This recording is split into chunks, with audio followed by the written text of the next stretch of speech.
14 বছরে সূর্যবংশী যা করলেন তা 14 বছর ক্রিকেট খেলা বাংলাদেশের সকল পঞ্চপাণ্ডবকে জীবনেও করতে দেখেছেন। জুনিয়রদের কথা বাদই দিলাম, পঞ্চপাণ্ডব হাইপ দিয়ে যাদের আমরা মাথায় তুলেছি তাদের ক্যারিয়ারে এমন একটা ইনিংস আছে না নেই। তাই বলাই যায় সূর্যবংশীর এই এক ইনিংস বাংলাদেশের যে কোনো ক্রিকেটারের ড্রিম।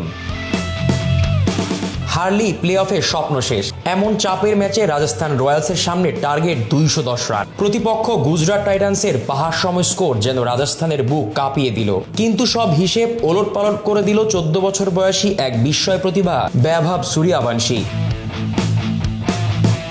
ইনিংসের শুরুতেই বৈভব ছক্কা হাঁকিয়ে জানান দিলেন আজকের দিনটা তার। 38 বলে 101 রানের ঝড় ইনিংসে তিনি হাঁকালেন 11টা ছক্কা ও 7টা চার। মাত্র 17 বলে 50 আর 35 বলে সেঞ্চুরি তুলে নিয়ে তিনি হয়ে গেলেন আইপিএল এর ইতিহাসের দ্বিতীয় দ্রুততম সেঞ্চুরিয়ান। ক্রিস গেলের 30 বলে রেকর্ডের পরই বৈভবের অবস্থান। গুজরাটের নামী বোলারদের যেন উড়িয়ে নিয়ে গেলেন বৈভব। করিম জানাতের 1 ওভারে তুললেন 30 রান, রাশিদ খানের বলেও ছক্কার বৃষ্টি। বৈভব আউট হওয়ার সময় রাজস্থানের প্রয়োজন ছিল 52 রান, হাতে ছিল 9 উইকেট।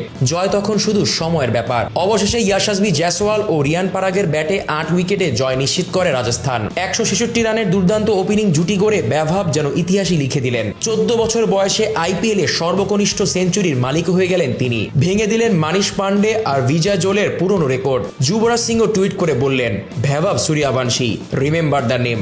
সত্যি আজকে রাতটা শুধুই বৈভবের। জিসান আহমেদ, কালের কণ্ঠ।